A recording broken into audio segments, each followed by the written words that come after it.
For the people. Killing with the slow flow. Up all night, baby, where we go? I remember hitting them all with the whole team. Not paying us a call cause I'm all in. I was waking up getting racks. One by one, you be my fine wine and Hennessy. Oh my, up the top, you can conversation. Fine wine and Hennessy. Oh my, Oh yeah. Star 927. Connect to the culture, man. Believe that. Join the University College of the Cayman Islands Student Life Team for its webinar, UCCI Financial Aid 101, happening on Tuesday, July 14th at 11 a.m. Current students get the information you need about financial aid for the fall semester. Visit ucci.edu.ky/events to register today. Roll back. Roll back.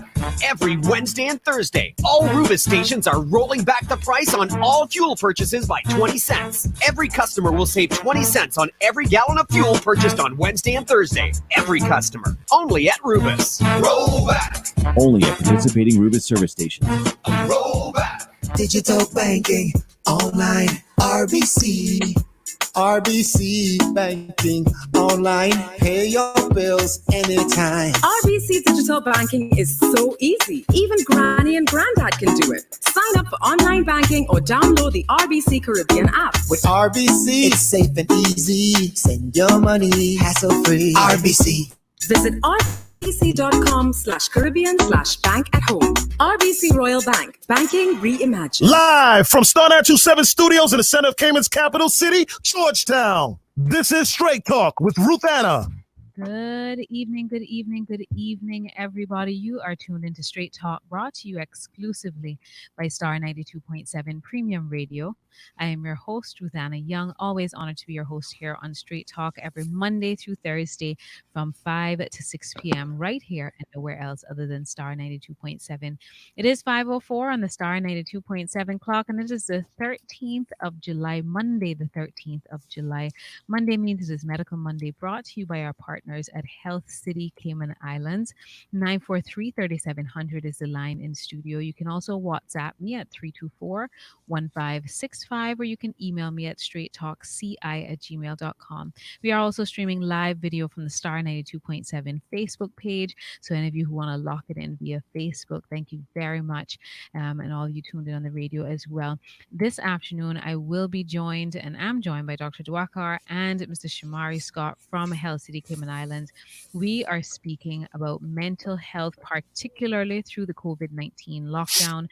And beyond that, I think it is an incredibly important conversation to have, as this is one of the unspoken health risks that many are facing and many are experiencing, and many also not knowing how to deal with it and what to do and where to turn. So we will have that conversation this afternoon, a conversation that I am looking forward to. And as always, please feel free to join in on this conversation. And there is no Who Your Mama Is segment this afternoon because these are no newbies in the studio. Excited to have them both back. But you guys know the deal. Before I go any further into my conversation, we'll always start our time together with the reading of today's Daily Bread. So today's Daily Bread is entitled Look Up, and the scripture comes from Revelations 21, verse 25, and reads, "There will be no night there." When filmmaker Wiley Overstreet showed strangers a live picture of the moon as seen through his powerful telescope, they were stunned at the up-close view, reacting with whispers and awe. To see such a glorious sight, Overstreet with a sense of wonder that there's something much bigger than ourselves. The psalmist David also marveled at God's heavenly light. When I consider your heavens, the work of your fingers, the moon and the stars, which you have set in place, what is mankind that you are so mindful of them, human beings that you care for them? David's humbling question puts our awe in perspective when we learn that after God creates his new heaven and earth, we'll no longer need the moon or the sun. Instead, said John the Apostle, God's shimmering glory will provide all necessary light. The city does not need the sun or the moon to shine on it, for the glory of God gives it light and the Lamb in its lamp. There will be no night there. What an amazing thought. Yet we can experience his heavenly light right now simply by seeking Christ, the light of the world. In Overstreet's view, we should look up more often. As we do, may we see God. Thanks be to God for that word today. As always, here on Straight Talk, we remind you, we encourage you to spend time each and every day right here on Straight Talk, Monday through Thursday. I shout out to those who are tuned in via Facebook. Shout out to my mom, Wilma Ebanks, who says she's watching her daughter on Straight Talk. Shout out to Quincy Brown. He says, tuned in, very important topic. I absolutely agree. But before I get into the topic at hand, Dr. Diwakar, I think I've had some opportunity to catch up with Shamari and see how he's fared through all of this time. How have you been? What have you been up to? How have you spent this lockdown period? Now that we are emerging, how are things going? So that's my experience, I guess. Mm-hmm. Yes, yes, Uh, yes. well, as a physician, it's been a little challenging than usual because Mm-hmm. people, uh, not just as physicians, as human beings, all of us have been confused, scared, and worried about this whole thing, and Mm-hmm. we are still not through it. The dice is still rolling, as I say it, Mm-hmm. and uh, this is going to take some time. So anticipation and fear of the unknown is going to be a part of our life. This is going to be the new normal for some time. Mm-hmm. So that's how it has been. I've been trying to do my role in this whole situation. I've been trying to pacify concerns, anxieties to the extent I can, and will Mm-hmm. continue to do so.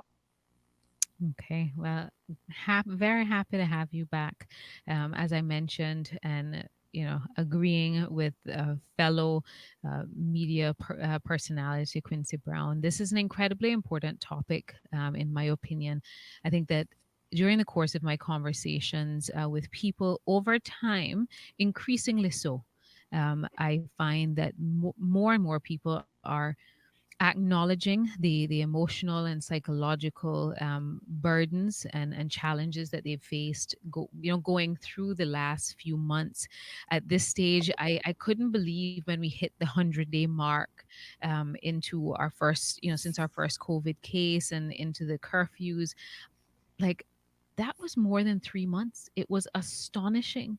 And we have completely shifted our way of life. And I think that one of the most critical points in our conversation is to open this line of communication up, because sometimes many of us don't even recognize quite as easily as others might, the fact that we may be experiencing emotional psychological triggers or things that may need attention from someone other than ourselves.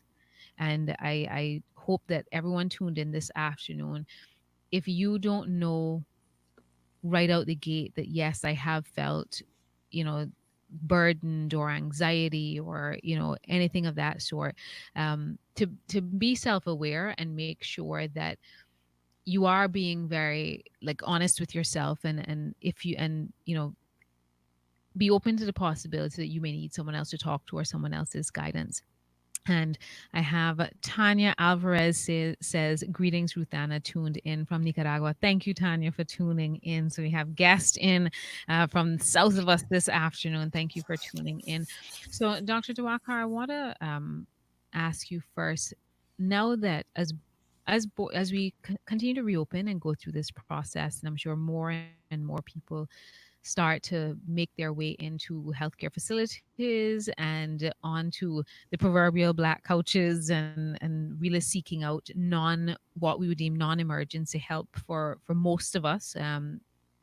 What are you seeing as the most prevalent psychological effects and stressors that people are experiencing from the last few months and based on where we are now?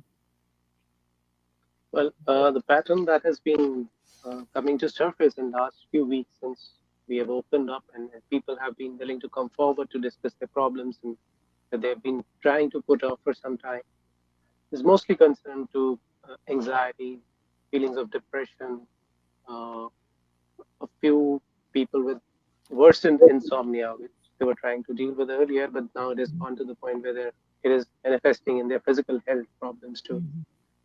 So those are the major patterns that we can see in the patients we're seeing now.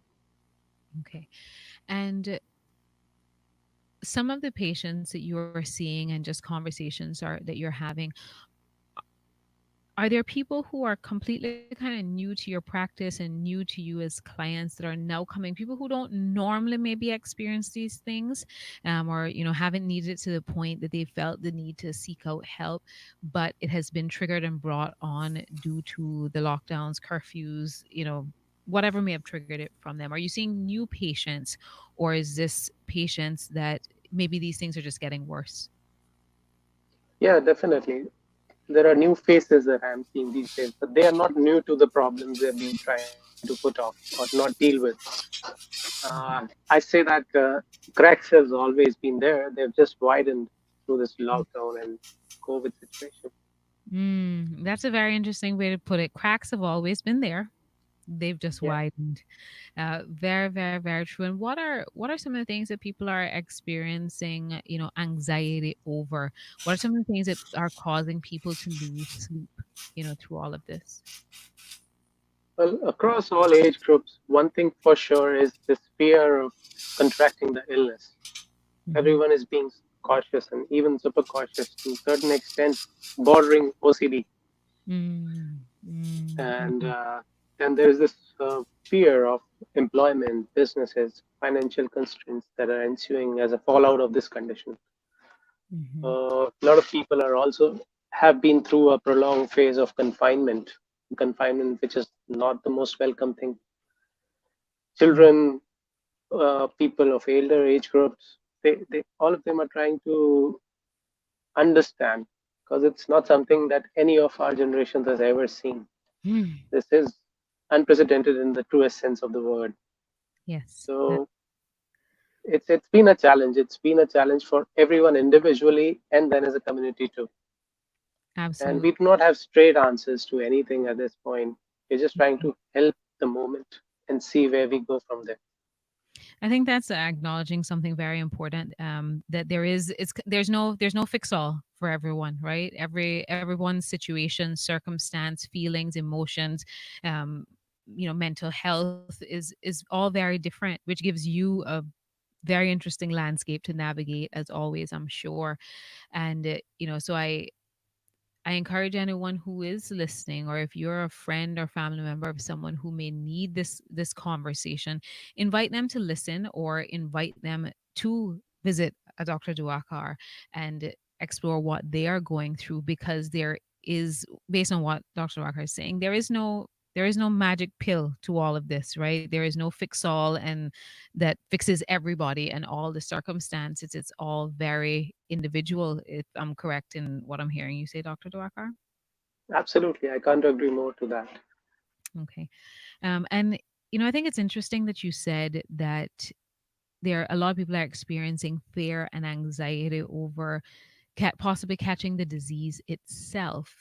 Now, is this confined to particularly vulnerable people, or are you seeing this across the spectrum? Possibly, adults, children, people who are otherwise very healthy, but just because of the nature of the disease and all of the things that have swirled through media, is this kind of a fear across the board that you're an anxiety around catching the disease that's happening kind of across the spectrum, across all walks of life, or do you find it to be more confined to people that are particularly vulnerable? Well, it is not such a thing that specifically I can pinpoint to one group or people. Hmm. I would say that people with an anxious background, a context of trying to deal with anxiety, they are the worst hit by it. Mm. And it is something that is not bothering the other subset of people who have been more outspoken or not outspoken specifically, but more externalizing, Mm. more expressive. Okay. But And even those people have had their share of suffering as they have not been able to express as much as they would like to, as socialize as much as they would like to. Some correct. people have really benefited. Actually, you'll be surprised to know that people with social anxiety are Hmm. really welcoming this whole knockout thing. I've gotten that, because I, on one hand, am very much the extrovert, right? The no Mhm. hugging, the social distancing, the avoiding social spaces and seeing friends and family. I mean, I think I am self-aware, and so I just did a lot of walking and running even that kind of took up my time. So Of course. it's been good for my fitness endurance. I give it that, right?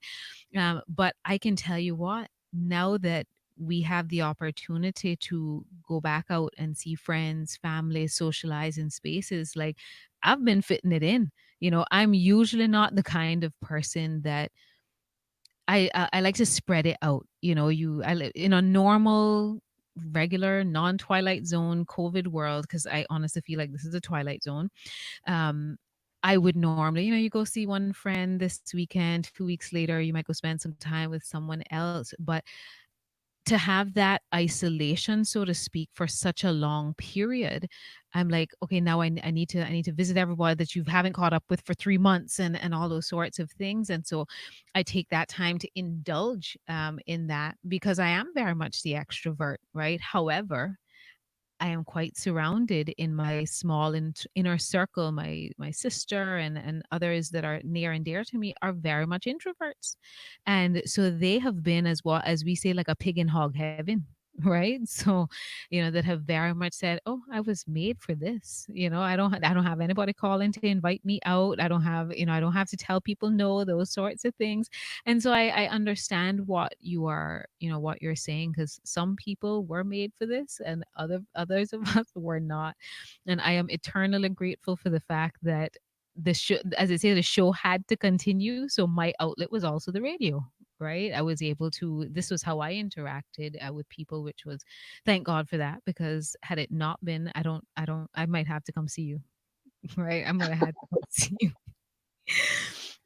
But for those that are experiencing, and I know it's hard to give general statements about these types of things, but what would be some of your guidance to those? Like, I can think of a few people that I know that, because their anxiety is so high about potentially contracting the disease and exposing themselves, I think they're causing themselves so much mental angst over all of the different processes and procedures to try to protect themselves, and the washing of all the groceries, and just the time all of those precautions take up, and then being concerned about the amount of bleach they're using, and then that, but still using the bleach because they're concerned about disease. What is some of the advice or tips beyond coming to, like, there's the obvious of, call Health City and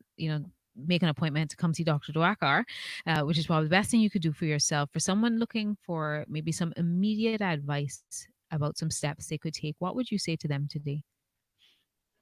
Uh, I know that's hard. it's a tough one. Yeah, Yes, I it's a know. tough one. I know. There are I no know. quick fixes to anything because quick to come, quick to go. But That is in any a case, brilliant I, answer.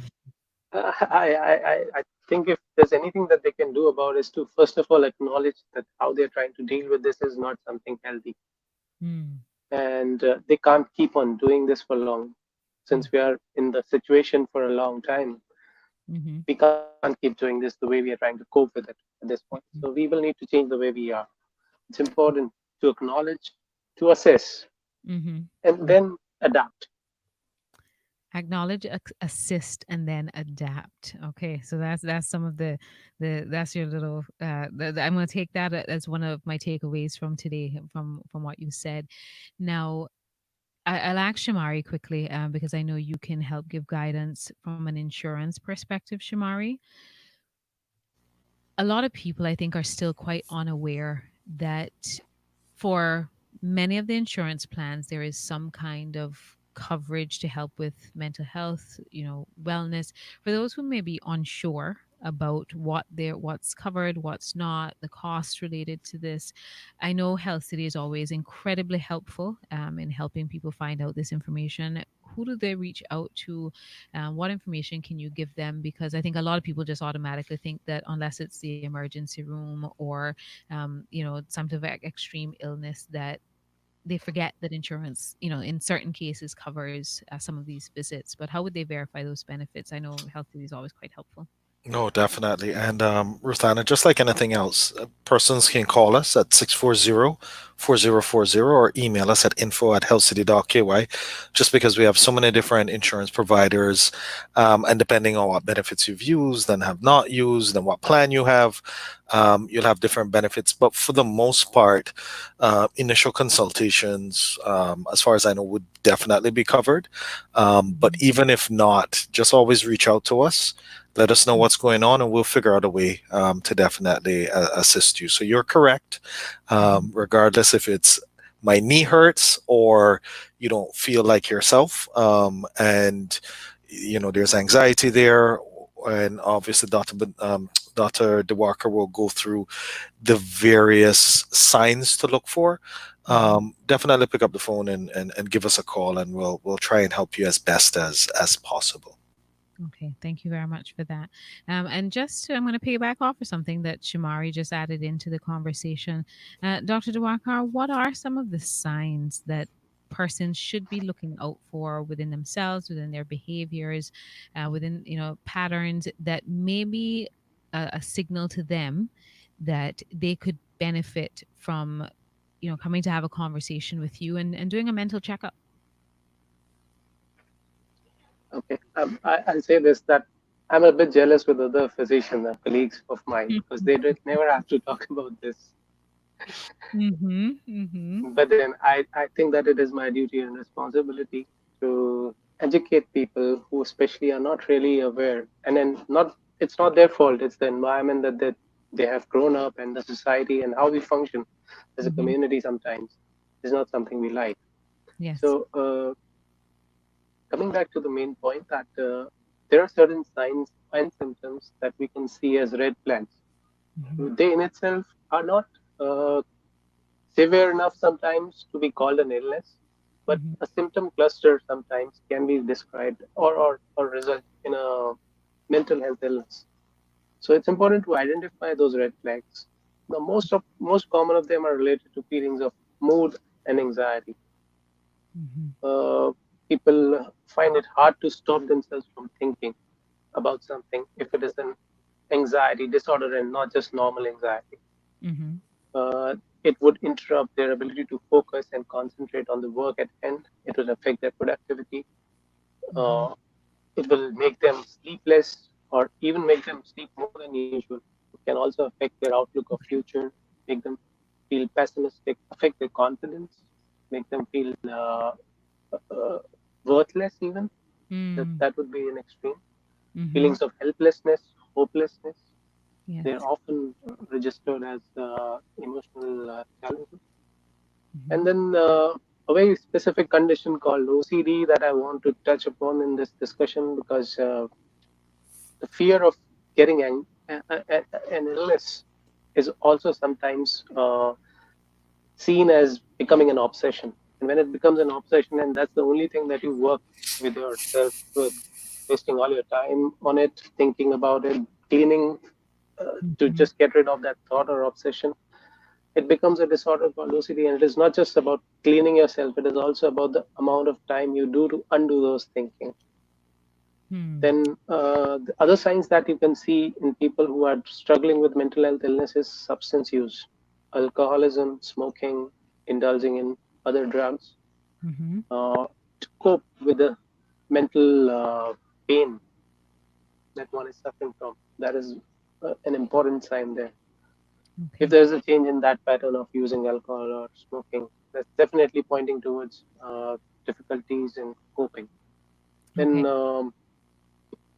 Then there is we should, this discussion cannot go without saying that suicide is hugely unidentified in our society, and a lot of people are even afraid to talk about it. If they even sensing, if someone is even hinting that they don't want to exist anymore, or the pain is too much to bear, statements like that, we tend to just underplay those situations and do not react in an appropriate manner, that things have been done in a timely manner later on. That's a regret we sometimes are left with. So that is also an important sign to watch out for. If the person is not very forthright with, just see that if whether they are trying to avoid too many people. If there's been any history of suicidal attempts in the past, that just increases the risk about 10 times. Mhm. So I those are important things. I appreciate you having what is as you say you know your colleagues never have to kind of broach these types of topics, and suicide in particular I think will always be a very difficult discussion for many people to broach, and our societal norms and our behaviors around it are also not always very helpful. I know that as a society we have been trying, but we still have a far way to go, and I'm glad you brought that up today, because if you're not the kind of person or that may experience those feelings, you really may not know what to do when someone even hints that their mind may be there, right? Or if they do come out and indicate it to you in any shape or fashion, you may just not know how to respond, or the a helpful way to respond. And I actually would ask you another very hard question, because as you said, there's no magic pill, no button that you Of can course. push. But what can, if someone we know, we love, someone, and maybe we don't even know them that well, but anyone we know may give a hint, or we pick up on the possibility, even the mere possibility, because like you said, the regret is something we can't undo if we don't do anything in the right time.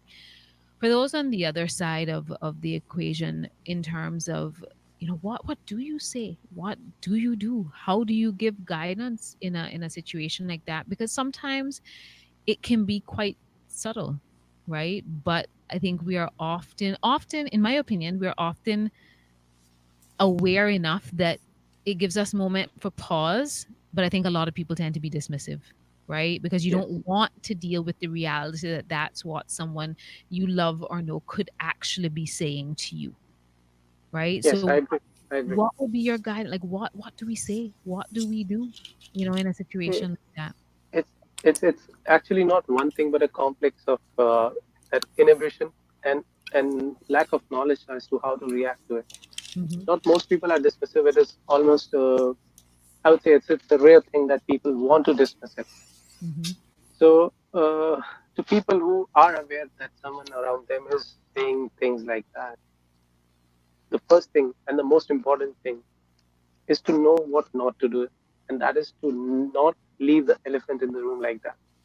Okay. It's important. A lot of people are afraid that if they talk about it, they might give the person ideas, Hmm. but that is never, certainly never the case. Because Yeah. if you talk about it, probably the person might, who is not even thinking about it too seriously, might give it a serious think, and not to the point of actually committing it, but to the point of thinking it in the lucidity of their mind, Mm. not in that moment of impulse when they're emotional and overwhelmed, and they act on that lingering idea that they had, which they never gave a deep thought. Hmm. So it's Hmm. important to question people who are trying to say those things in that subtle manner. I think that is very important guidance, because I've in the I guess fortunately or unfortunately, there have been a number of occasions in my life, and thankfully not during this time, but there are times when I have had people who were close to me who gave indication that those were thoughts that they were having, and on different occasions, different people for different reasons. And it can be very, very difficult to figure out, like you say, like, is it you have that fear of, wait, if I talk about this anymore, is this going to it's almost like, will it encourage them to do it, Yes, you know yes, um or maybe if we can switch the subject, they won't think about it anymore because maybe they weren't serious, right? And so it is very, very difficult to know what to do, but I think that is, and I thank you, because that is very powerful guidance, to those of us who may be unsure, to say, no, no, no, no, the right thing to do is don't leave the elephant in the room.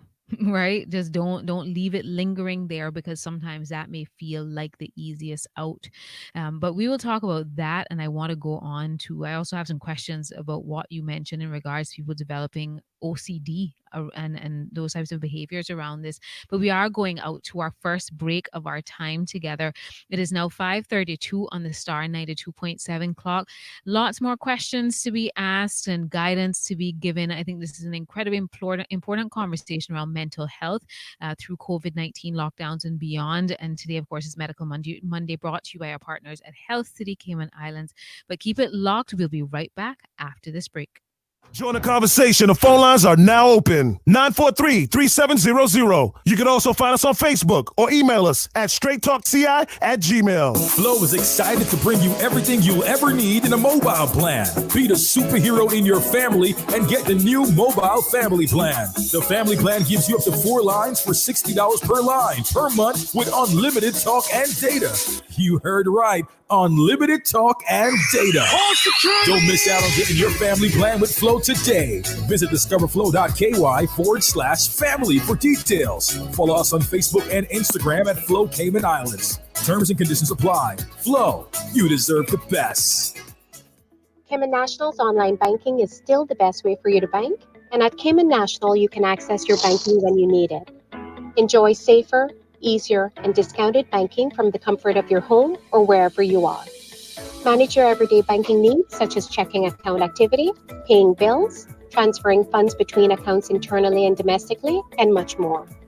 Remember, we're stronger together through our efforts to keep the Cayman community healthy. It's hump day. Roll back. Roll back. Every Wednesday and Thursday, all Rubis stations are rolling back the price on all fuel purchases by 20 cents. Every customer will save 20 cents on every gallon of fuel purchased on Wednesday and Thursday. Every customer. Only at Rubis. Roll back. Roll back. Only at participating Rubis service stations.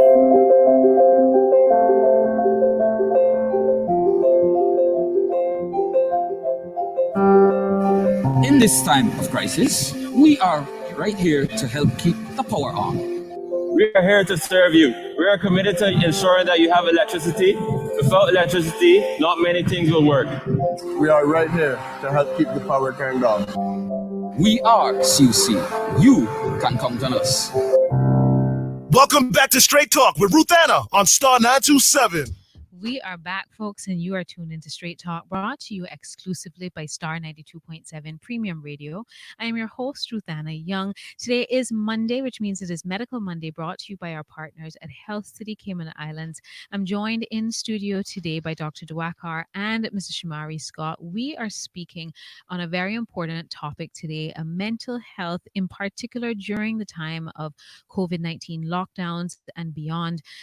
Dr. Diwakar always, to me, seems like the easiest person in the world to talk to. I've told him every time he has come on to this show that his voice, I think, is so soothing, and it makes you feel like you want to talk to Dr. Diwakar.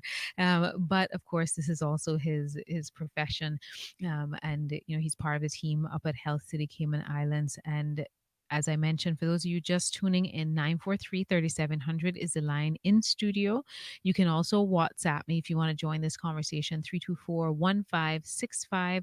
You can email me at straighttalkci@gmail.com. And we are streaming live video from the Star 92.7 Facebook page. Thank you to those who've already left comments there. If you have any comments, questions, or concerns, you can also leave them in the Facebook stream, and I will read them out to our guests if you have questions as well for them there. We were on the topic before we went out to the break about some of the signs, some of the emotions and feelings that people may be experiencing. There may be an indication that they need to make an appointment, come by for a visit to talk through what they are experiencing, anxieties and OCD and stressors and insomnia triggered by the events of the last few months. And in particular, we ended off the last segment speaking specifically about those who may be developing or have developed potentially suicidal thoughts and feelings around because of the circumstances. And it varies. Some people are, anxiety is over catching the disease itself, job loss, uncertainty of the future, just many things that can trigger these emotions, but signs to look out for. You also mentioned, Dr. Diwakar, before we went out, OCD, right? And people who've developed or potentially developed or worsened OCD during this time. For those who may be not familiar with what that is, if you could give a little background on what is OCD and how does it manifest itself in a time such as this in people's behaviors and their emotions. OCD has become a sort of a slang nowadays, that people who are trying to be very uh, meticulous or detailed or too much worried about cleanliness, and they are labeled as OCD in slang language, the vernacular. But technically, from a mental health perspective, OCD stands for obsessive compulsive disorder. It's a disorder and it's just not a symptom in itself. Anything that quantifies to the point of causing disruption in normal life is labeled as a disorder. Now, the other two words, that obsessive compulsive, obsessive derives from obsessions, that is necessarily any thought which is repetitive, intrusive, and considered to be non-necessary and even uh, idiotic at times, but it still persists to the point of irritation in one's mind. That is what technically an obsession is. And anything as a part of an act in the external environment or even internally that a person does to negate the anxiety which obsession causes is called a compulsion. For example, the simplest example would be we certainly have one of those persons in our lives who are very particular about the colors or the organization of their desks. They would not be able to resist the urge to correct things wherever they are. Now, for them, in their mind, the obsession is that asymmetry is an irritation, and they just can't get their mind away from it if they've seen it. Okay. Even if they leave the situation, they will not be able to get it off their minds, and that's why they are compelled to correct that to symmetry. Another example would be like checking things again and again, just out of doubt. Sometimes we do check, but then these people, they are pretty sure that they have checked, but this doubt lingers on their mind, and when they go back to check locks or holes or gas, that becomes a disorder. If it starts interrupting their normal life, that's when it becomes an obsessive compulsive disorder. In current context, since a lot of hygiene is being promoted, cleanliness, washing hands, keeping safe distance, a lot of people who had such syndromic level of symptoms, who were not having clear-cut manifestations, have started to display some of those manifestations and maintaining cleanliness around them, to the point of washing vegetables and then things with chemicals, hard chemicals that they're not supposed to. So it's just a small part of the.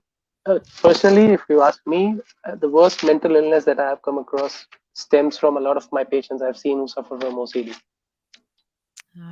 Especially during and it's, I can imagine, exacerbated during a time like this. To I can't even, an unimaginable type of degree. But does someone have to, I guess, previously have had indications or like OCD type behavior for it to be triggered under this type of particularly stressful circumstance for them?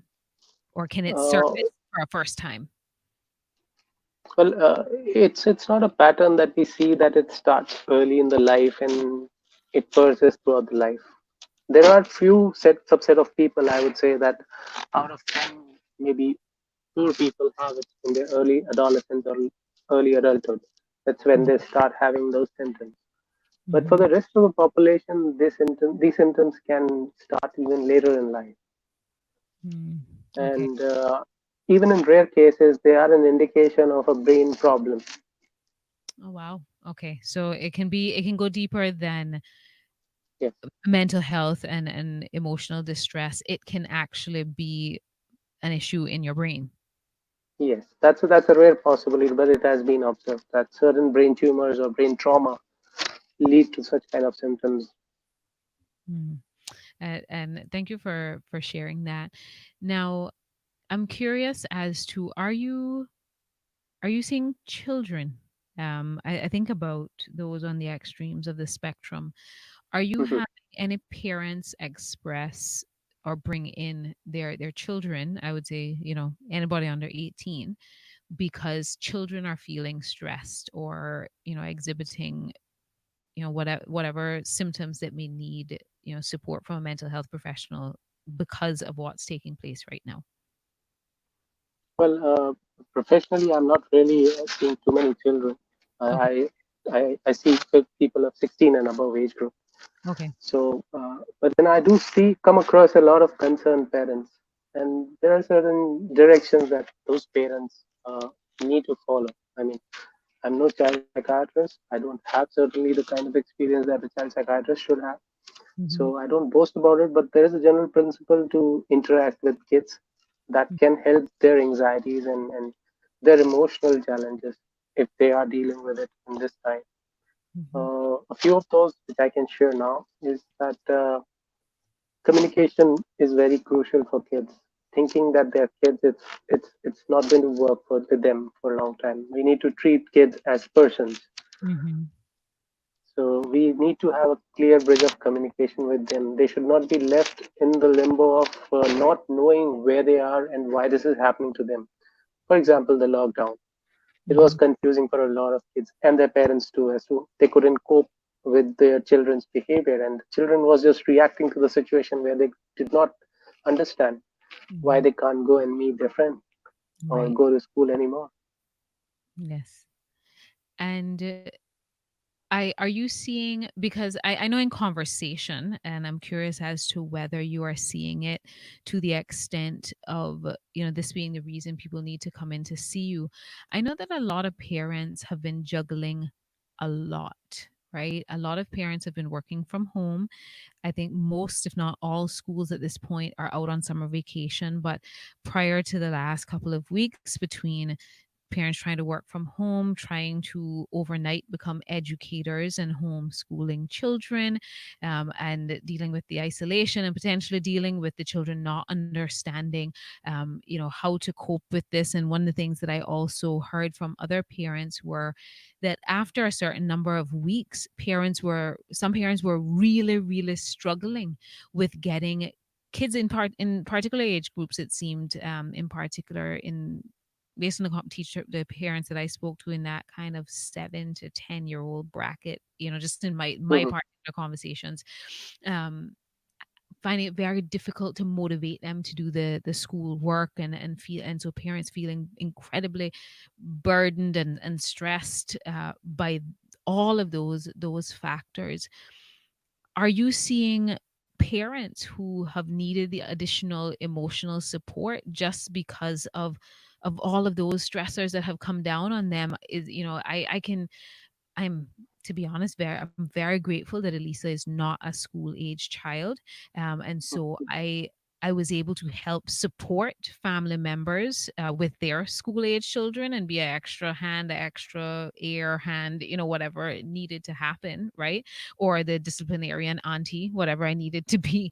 But is that something that has caused parents a lot of anxiety and stress around? I mean, I heard you mention, uh, you know, some people feeling worthless or inadequate. Are you seeing or have you seen that in parents at all?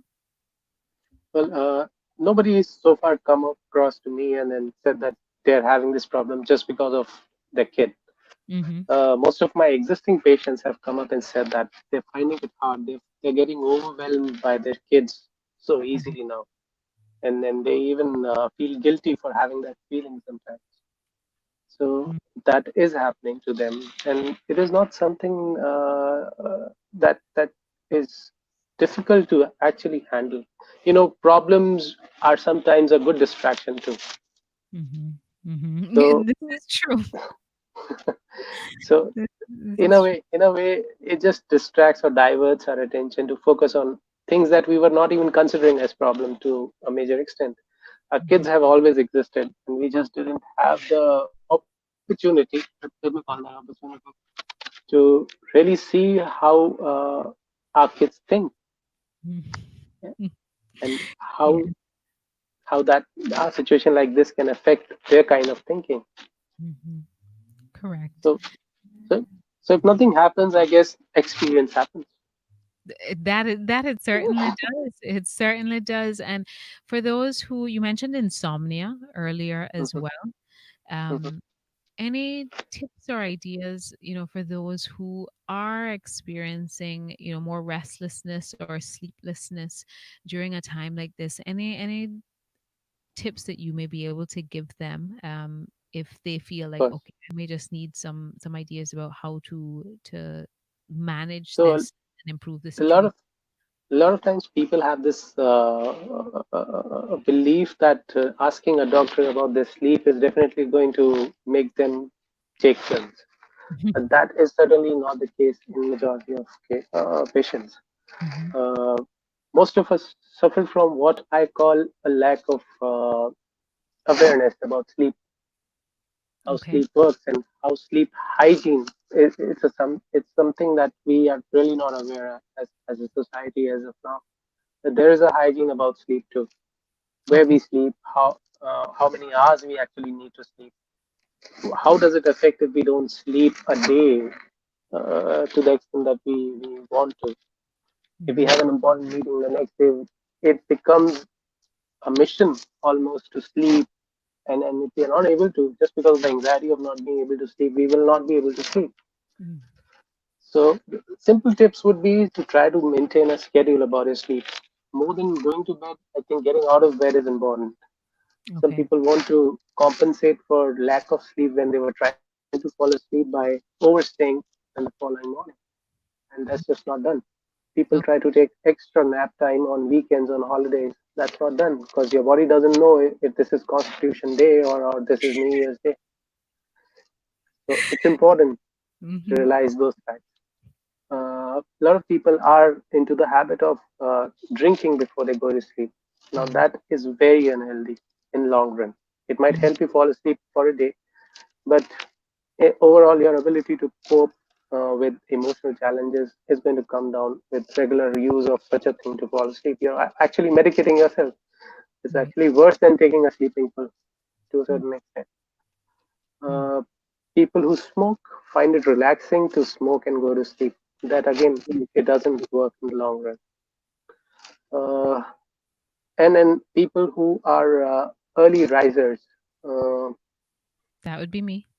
Mhm. it's a good thing. It's a good thing. But then it's always revolving around a routine. If you cannot stick to it, that people who work in shifts, they find it really hard to cope up with their sleep. Those are the Diwakar, people. I lost you a little bit there. So if you could go back a few sentences, um, Uh, about talking early. about talking about shift workers actually. Okay. Mhm. So they find it hard to switch their sleeping hours so easily. Mhm. So there are simple tips out there that can help them in maintaining a schedule for those days and how to shift from one shift to another shift as far as the sleep is concerned. It's a skill and a practice in general that they have to do. Mhm. I don't think that if we start about sleep today, then we will be able to finish in next 2 days. Okay. Well, can I ask what are some of the what would be some of the signs that, because some people may dismiss, like, oh, it's just I'm losing sleep. This is not something I go talk to Dr. Diwakar about, right? What are some of the signs or things for people to look at that may be an indication from a sleeplessness perspective that they could benefit from a visit, Okay. to see So you? first of all, we need to understand that sleep is a restorative function of brain, and things do not get restored to their normal balance if they're not slept. But that is not true if you haven't slept for a day or two in a row. Don't Mm, get panicked and anxious and jinx your sleep yourself. Just because you are more aware that you're not sleeping makes your sleep hard to come. okay. So don't get worried if you're not able to sleep. Try and don't overstay in your bed. that's very important to restrict or use your bed just for sleep, not to think and brood about not being able to sleep and the consequences of it the following morning. Uh, Try and seek help only if you think that and when I say help, I don't simply mean doctor's help, but all the help that we go through over the counter drugs, taking that NyQuil or melatonin or whatever that we can get our hands on in the superstore. That is also not advisable to try doing it in the first go. That if you have not been able to sleep for 2-3 nights in a row, try not to take naps to compensate your sleep if you haven't slept, and try to push yourself to the bedtime and try to stick to that bedtime. Okay. And I think the best, I heard you talk about like sleep hygiene and that meaning where you sleep, what time you sleep, what time you wake up. And I think you and I have talked about this possibly before. For years, I had a lot of struggles with sleeping, right? And one of the best things that ever happened to my sleep pattern was an infant. Okay. And it may sound strange, but in particular, a toddler, because I want her to have a routine.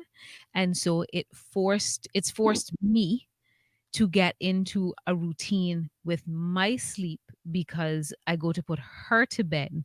And so while I am there trying to ensure she has a good, and I didn't realize it honestly till recently, but I thought about this again when you mentioned sleep hygiene and those sorts of stuff. And because I have created a routine for her, it's forced my routine is now kind of connected to hers, right? So unless I have something very important to do, we have the same bedtime, and I get up earlier than she does. But it has been one of, now that we're mostly past, all of the usual infant sleepless months, it has her routine has helped my own, and I've realized the value in how a routine contributes to our ability to sleep. And so for that, I'm grateful, because I probably wouldn't have put myself in a routine anyway. And so I thought about that when you were talking about sleep hygiene, because in the same way we know it makes the difference for a toddler. Her normal bedtime is 8:45. Once now, I hear people talk about kids who go to sleep at 6 o'clock. I don't have one of those toddlers, so You're attracting a lot of jealousy right now. I hope you know that. I don't have one of those. For those of you who have toddlers that go to bed at 6 o'clock, I hear about these kids that go to bed at 6 and wake up at 6 or 8 the next morning. I don't have one of those. Elisa's not one of those kids. But her bedtime is 8:45. And I recognized if I push her too much past that, then it's disruptive to how she falls asleep, right? And so it's forced me to be into a routine myself, and it has been very helpful for my sleep, because when you are exhausted, like, it does mess with your like your mental well-being and all those sorts of things. But as we, I want to give a few minutes for both of you to give final thoughts, because we have about 5 minutes left to go before the end of the show, and I want to make sure I give the opportunity, if there's anything we haven't touched on that you particularly wanted to speak to this afternoon. So any final thoughts, important tidbits that you feel are necessary to share around this discussion of mental health, in particularly during this time of lockdowns and curfews and all of the things that we will continue to experience for the months to come as a result of the COVID-19 pandemic. I would ask you, Dr. Diwakar, to give your final thoughts, and then Shomari, if you could follow up with that as well. Dr. Diwakar? Yeah. Yeah, go ahead. So I think that this is one of those situations that, as I said earlier, can't repeat it any further, that this is unprecedented in true essence. So trying to predict something that is unprecedented is not justified. And if we are doing that, we are doing something that's going to tire us out finally. So we need to acknowledge if we are doing it in our heads, and acknowledgement enough would be good enough for you to realize that you're trying something beyond your limits. And that is what I call the stepwise way of acknowledging, assessing, and then adapting. So if there is something that you can do about this whole thing, you better do that today. You can. But if you can't, there's no point in brooding about it. There's no point in spending too much time about it. Try to make small targets that you can achieve in a day and try to stick to them. It's unprecedented time. You can't make long-term goals and plans just now. Wait for that. That time too will come.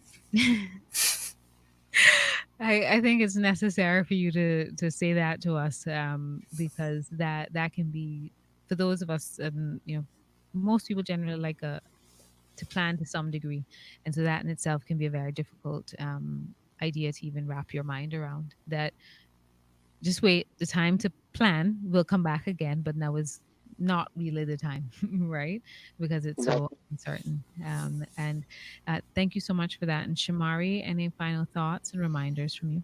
No, you see, that's why I love Dr. Diwakar, because he's here and he can have a conversation with you for the full hour, and I don't need to contribute whatsoever. But just want to state that if anybody needs to get through to Dr. Diwakar, 640-4040 or info@healthcity.ky. We're here for you, and especially during this time, as you both would have mentioned, that issues would be heightened, or persons who may not have known that there were cracks there previously, those cracks may get a little bit further apart. Now they realize that they need to reach out for some help, and we're here. And just as Dr. Diwakar would have said previously, when you have a physical ailment, it's easy. My knee hurts. You can feel it when you're walking. Other people understand. But when it comes to mental health, because it's not physically there, a lot of times people who need help may not necessarily reach out for it. And there's some stereotypes that surround it as well. But the great thing is that we have, mental health experts like Dr. Diwakar, as well as the Dr. Lockhart's and many others across the Cayman Islands, that if you feel you do need help, please reach out to whomever. But if you want to reach out to Health City, we're here and more than willing to work with you. And as you said, Ruth Anna, if you're not sure about your insurance, at the end of the day, the most you'll pay for a consultation is $160 US without insurance. And with insurance, if you pay at all, the most you'll pay is $32 US. So just reach out to us and we'll let you know. We'll help you navigate to make sure that you can speak to a Dr. Diwakar if need be. Awesome. Thank you both for your time and sharing this information with the listening public. I think that this is one of the, especially at this stage, one of the most important conversations that we can be having, because I do not want, it's my hope that people don't allow, the need for attention to your mental health to linger, and thinking that they can cope when they may benefit from additional support, because our mental health is equal as important, if not more, as our physical health. It is about to turn the dial to 6:00 p.m. Guys, thank you, my partners at Health City, for joining me for Medical Monday. I'll be back again tomorrow at 5 p.m. sharp. I will be joined by MLA Alvasaku and Leader of the Opposition, the Honorable Arden McLean. They will be talking about the Domestic Partnership Bill. So they will be with me from 5 to 6 tomorrow afternoon, right here for Straight Talk on Star 92.7. Wobble on it, wobble on it, wobble, wobble up, wobble, wobble up, wobble up.